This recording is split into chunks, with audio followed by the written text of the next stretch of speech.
mà trôn mùi chấm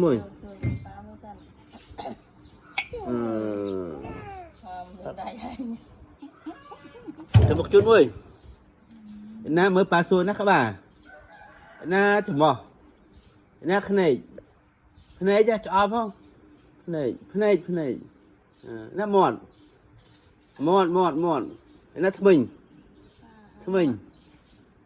nhá na cò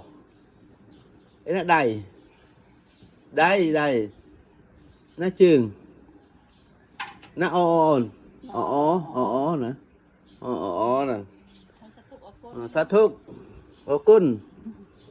hai papa mới papa hai mama hóm mùi nước đáy pi hóm cái vít cút không cái vít cút xiềng không xiềng tích với xiềng một bọn nữa xiềng vào đấy là pum bài gì là pum bài gì xiềng rồi la pum bài gì la pum bài gì bye bye mua bye bye